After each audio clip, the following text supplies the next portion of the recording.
the traditional refrain you hear about the value of the Iowa caucuses and the New Hampshire primary is it's really the last place where you can get that face-to-face access to the candidates, and the candidates themselves, have to go through this vetting. They have to interact with people in person, small setting, house parties, or going downtown and hitting all the stores downtown. And I've seen that, face to face with somebody growing up in New Hampshire and as a journalist, and covered the 2000 primary pretty heavily. But this is where I feel like that has diminished too, piggybacking off of what you were saying. In 2020, we had an eventual Democratic nominee win, who famously ran the campaign out of his basement in President Biden. Now, again, this was a pandemic.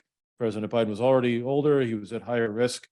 But I wonder if that's a trend that was already kind of in the making before the pandemic, because if you can get on somebody's screen in their own phone, and you can do that through all the things you said, if you appear on a town meeting nationally televised, or if you're on some podcast or some YouTube channel, or the campaign produces material and you're getting on somebody's screen, is that not almost like replacing the value of that retail campaigning? Because the communal experience of everybody kind of being together, we were seeing that already starting to wane before the pandemic, and it was just accelerated as a result of the pandemic. People are going to less movies together.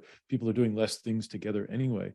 So I just wonder if that value of the in-person retail experience. I mean, you can go back to Hunter Thompson writing about bumping into Richard Nixon in the bathroom in 1972, that the value of that has diluted and was already kind of going in that direction anyway.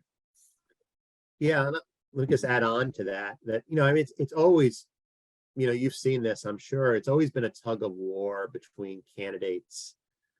On the one hand, wanting to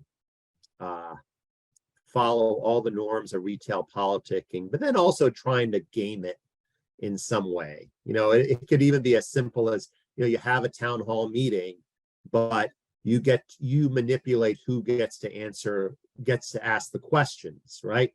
So it's always been this tug of war about it. Another thing that's changed though over the past couple of decades is that, when I first started studying the primary, I heard the same thing that you just expressed, that there was, candidates started in people's living rooms, and then they gradually built bigger and bigger audiences until at the end, they were talking to hundreds of people. But they started talking to a couple dozen people in someone's living room.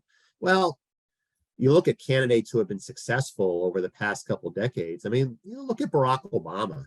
Obama showed up in what, 2007, and he was already talking to, hundreds, if not dozens and dozens of people. He was already way past the house party stage. Hillary Clinton was way past the house party stage.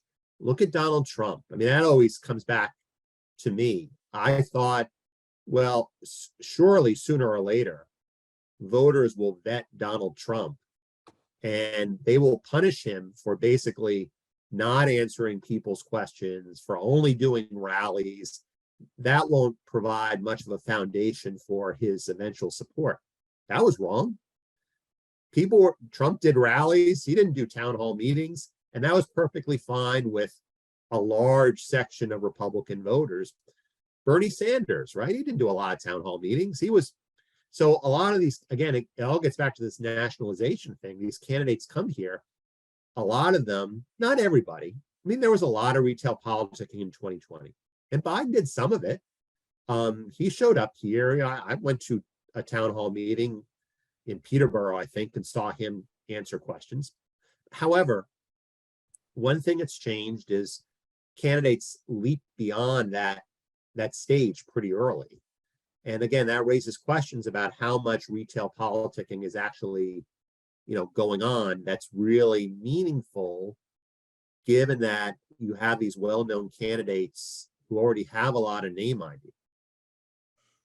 Yeah, I think that the the concern would be with South Carolina up front, and then the two big states, Georgia and Michigan, coming right behind. That, Nevada and New Hampshire would be sort of getting a pass as, honoring past services to the party, or a forum for candidates that want to make a breakthrough, that can't afford to compete right away in a state like Georgia or Michigan, and would want to, have no other choice but to go that retail politic route that you might be able to do in the smaller states.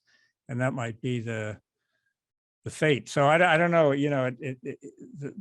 the funding that is required for modern campaigns may further diminish Nevada and New Hampshire in this setup.